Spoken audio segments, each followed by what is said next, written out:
Part 2, Nimrod, the return of the Antichrist. Now, as we go along throughout this series, I want you to keep this one thought locked away in the back of your mind. I want you to remember that Satan is a master of deception. He's a liar. He's a master of trickery. I want you to keep that planted firmly in the back of your mind as we continue on. Now, in part 1, we left off. We were looking at some attributes and characteristics of the Antichrist. We were looking at such people in the world today as Prince Charles, Prince William, Hassan Talib, and of course, none other than the President of the United States, Barack H. Obama. Now, if I can, I'd like to cover a few more attributes of the Antichrist. And let's continue on just for a moment. I find it to be very, very important. All right, his arrival on the world scene will be accompanied by miracles, signs, and wonders. 2 Thessalonians 2:9. Now, either he or his companion, the false prophet, will claim to be the Christ. Matthew 24:21 through 28. He will claim that Yeshua did not come in the flesh, or that Jesus did not rise bodily from the grave. 2 John chapter 7. He will deny that Jesus is the Messiah. 1 John chapter 2:22. He will be worshipped by many people. Revelation 13:8. He will hate a nation that initially will have some control over his kingdom, but he will destroy this nation. Revelation 17:16-18. He will appear to have survived a fatal injury. Revelation 13:3, 17:8. His name will be related to the number 666, but not necessarily in an obvious fashion. Revelation 13:17 and 18.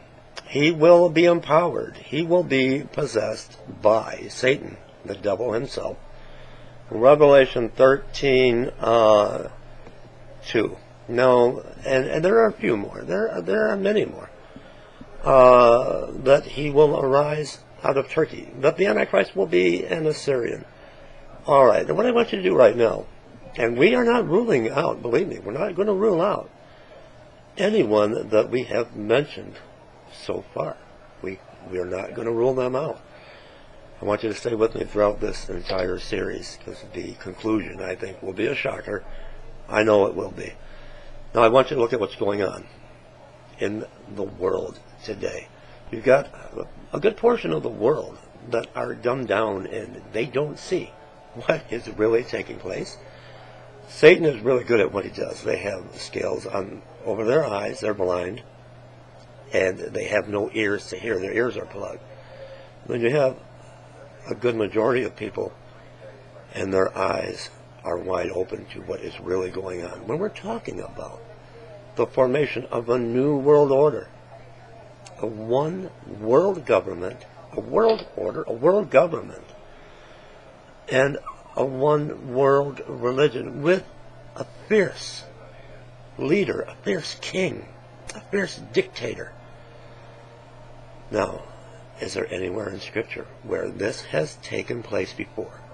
What was old is also now new. All right, let's continue on. I just want you to keep that in the back of your mind. All right, now remember again, what once was will be again. There's nothing new under the sun. History, as you know, has a tendency to repeat itself. To fully understand the book of Revelation, you must have a complete knowledge of the entire books of the Bible, from Genesis to Revelation. And to unlock this mystery, we must go to the Old, for it contains the answers in the New. The Old Testament is where we must go next to find the answers in the New Testament and book of Revelation. Again, let me make it clear, it's not my intent to offend anyone.